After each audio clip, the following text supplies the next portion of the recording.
வணக்கம். நம்ம தங்க நகை வாங்குகிறோம்.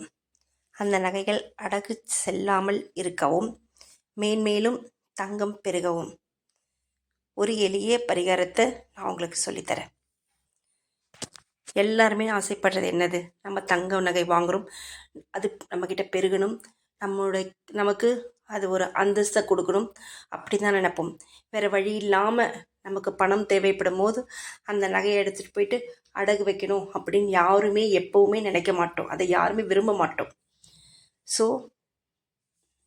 அதுக்காக தான் இந்த பரிகாரம். எப்படி செய்கிறதுன்னு நான் சொல்கிறேன்.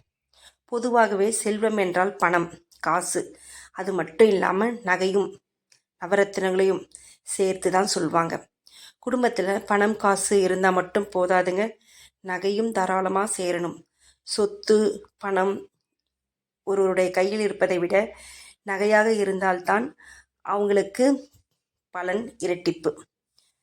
அதாவது உங்ககிட்ட இவ்வளோ நகை இருக்குது அப்படின்னு நீங்கள் சொல்லி பாருங்கள், போட்டுட்டு போய் பாருங்கள், தனி மரியாதை. நீங்கள் இவ்வளோ சொத்து வச்சுருக்க அப்படின்னு சொன்னால் கூட அவ்வளோவா உங்களை யாரும் மதிக்க மாட்டாங்க. அதே நீங்கள் அந்த இடத்துக்கு நிறைய நகை போட்டு போய் பாருங்கள், எல்லாரும் அப்படியே உங்களை தான் வச்சுக்கணுவாங்கன்னு பார்ப்பாங்க. உண்மை தானே? அதனால் நகை இருந்தால் தான் நமக்கு நல்ல மதிப்பு மரியாதை கிடைக்கும். அந்த தங்க நகையை நம்ம என்ன பண்ணுவோம்? அடகு போகவே விட மாட்டோம். நம்ம அடகு கொடுக்குறோன்னாவே கஷ்டப்படும், வேறு வழி இல்லாமல் தான் நம்ம அடகு கொடுப்போம். அதனால் அடகு போகாமல் அந்த நகை இன்னும் மேலே மேலே நம்மக்கிட்ட சேரணும் அப்படின்னா இந்த பரிகாரத்தை நீங்கள் செய்ய கொஞ்ச நாள்லேயே கொஞ்சம் கொஞ்சமாக உங்களுக்கே தெரியும் இம்ப்ரூவ்மெண்ட்டு. தங்கம் வெள்ளி வைரம் இதெல்லாம் மகாலட்சுமிக்கு ரொம்ப பிடிச்சது. இது எந்த இடத்துல நிறைஞ்சிருக்கோ அங்கே எல்லாம் மகாலட்சுமி இருக்காங்க அப்படின்னு நீங்கள் நினச்சிக்கலாம். இப்போது ஒரு சிலர் நகை வாங்குவாங்க, ஆனால் அவங்களால அழகு பார்க்க முடியாது. போட்டுட்டு வாங்கிய உடனே என்ன பண்ணும்? அது அடகு கடைக்கு போயிடும், இல்லை விற்றுருவாங்க. ஸோ இந்த மாதிரி தொடர்ந்து அவங்களுக்கு நிகழ்ந்து கொண்டிருந்தால் மகாலட்சுமி ஆனவள் அவங்கக்கிட்ட நிரந்தரமாக இல்லை அப்படின்னு அவங்க நினச்சிக்கலாம். அதனால் தங்கம் எப்பவுமே அதுக்கு கொடுக்க வேண்டிய மரியாதையை நம்ம கொடுக்கணும். அங்கங்கே கட்டி வைக்கக்கூடாது. வீட்டில் பீரோவில் கூட ஒரு பட்டு துணி வச்சு அது மேலே தான் கட்டி வைக்கணும். அப்புறம் நம்ம போட்டிருக்க நகையை அப்பப்போ ஒரு மாதத்துக்கு ஒரு தடவை அது கட்டி சுத்தம் பண்ணணும்.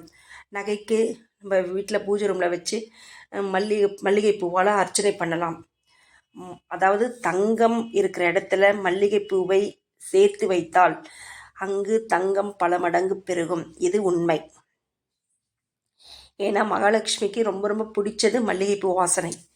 அந்த இடத்துல நம்ம தங்கத்தை வைத்து அர்ச்சனை மல்லிகை பூவால் பண்ணினால், பூஜை ரூமில் கூட பண்ணிக்கலாம். நம்மக்கிட்ட ஒரு குண்டுமணி தங்கம் தான் இருக்குது அப்படின்னா கூட அதை வச்சு பூஜை ரூமில் வெள்ளிக்கிழமையில் பண்ணணும். இந்த இதுவை வெள்ளிக்கிழமையில் அந்த குண்டுமணி தங்கத்தை வச்சு நீங்கள் மல்லிகை பூவால் அர்ச்சனை பண்ணிங்கன்னா உங்களுக்கு ரொம்ப விசேஷம்.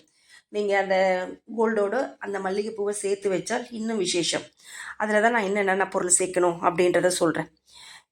அதுக்கு முன்னாடி சேனல் பிடிச்சிருந்தா சப்போர்ட் பண்ணி சப்ஸ்கிரைப் பண்ணுங்கள். இது உங்கள் சிம்பிள் தமிழ் ஃபேக்ட்ஸ். இப்போது நம்ம என்ன பண்ணோம்? நம்ம கிட்ட இருக்க ஒரு பழைய குண்டுமணி தங்கத்தை எடுத்துக்கிட்டோம்.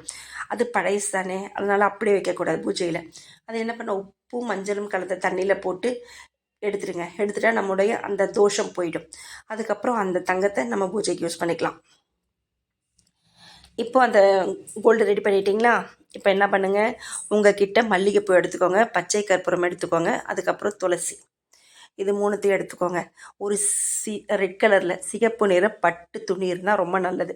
அதை உங்கள் பீரோவில் விரிச்சிட்டு அதில் நீங்கள் வச்சுருக்கீங்க பார்த்தீங்களா இந்த பொருள், இதெல்லாம் அதில் போட்டுட்டு நீங்கள் அந்த பணம் வைக்கிற நகை வைக்கிற இடத்துல வச்சுடுங்க.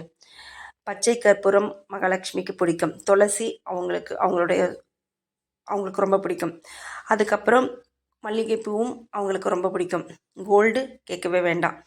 ஸோ எந்த சந்தேகமும் நீங்கள் படாதீங்க. இது எல்லாமே உங்களுக்கு தங்கத்தை ஈர்த்து கொடுக்கக்கூடிய ஒரு பொருள் தான். மகாலட்சுமி தாயார் நிறைந்து இருக்கும் இடம் எதுனா துளசி. அந்த இலை அவங்களுக்கு ரொம்ப பிடிச்சமான இலை. அதில் இருப்பாங்க, எப்பயுமே வாசம் செய்வாங்க. அதுவும் துளசி எப்படி எந்த இடத்துலேருந்து பறிக்கணும் அப்படின்னா உங்கள் வீட்டில் இருந்தால் ரொம்ப நல்லது. தென்மேற்கு திசையில் வச்சுருக்கணும் அந்த துளசி செடியை. அதிலிருந்து தான் நீங்கள் வாரம் வெள்ளிக்கிழமை துளசி இலையை பறிக்கணும். இப்போ துளசி இலையை இந்த வாரம் வச்சிங்க, அடுத்த வாரம் என்ன பண்ணணும்? நீங்கள் அது காய்ச்சிடும் இல்லையா, எடுத்து ஓரமாக போட்டுட்டு அதே மாதிரி மல்லிகைப்பூவும் கூட வைங்க. அதையும் காய்ச்சிச்சுன்னா ஓரமாக போட்டு அடுத்த வெள்ளிக்கிழமை ஃப்ரெஷ்ஷாக துளசி மல்லிகைப்பூவை சேர்த்துக்கோங்க. அதே கோல்டு இருக்கட்டும். பச்சை கற்பூரம் உங்களுக்கு காற்றுல எவாப்ரேட் ஆகிடும். ஸோ புதுசாக பச்சை கற்பூரம் அதில் வச்சுக்கோங்க. இந்த மாதிரி நீங்கள் நிறைய நகை சேரணும் அப்படின்னு நினச்சிங்கன்னா இந்த விஷயம் மட்டும் பண்ணால் போதுங்க. அதுக்கப்புறம் அந்த நகையை நம்ம ஏதோ ஃபங்க்ஷன் போட்டு போகணும், இந்த நகை எனக்கு இப்போது அந்த பூஜையில் வச்சுருக்கேன் அந்த நகை, அந்த ரெட் கலர் கிளாத்தில் வச்சுருக்கோம் இல்லையா, அந்த நகை எனக்கு வேணும் அப்படின்னு நீங்கள் நினச்சிங்கன்னா அதுக்கு பதில் வேறு நகை ஏதாவது அங்கே வச்சுட்டு இந்த நகையை நீங்கள் ஃபங்க்ஷன் போட்டு போயிட்டு வரலாம். இந்த மாதிரி நம்ம அந்த 3 பொருள் துளசி, பச்சை கற்பூரம், மல்லிகைப்பூ, அதுக்கப்புறம் கோல்டு, இந்த 4 பொருள் ரெட் கலர் கிளாத்து இதில் வச்சு நம்ம முடிச்சு மாதிரி போட்டு பீரோவில் வச்சிடலாம் நகை வைக்கிற இடத்துல. இந்த மாதிரி பண்ணால் நம்மக்கிட்ட எக்கச்சக்கமாக தங்கம் சேரும். அந்த வாங்குகிற தங்கம் மேலே மேலே சேர்றதோட அடகு கடைக்கும் போகாது.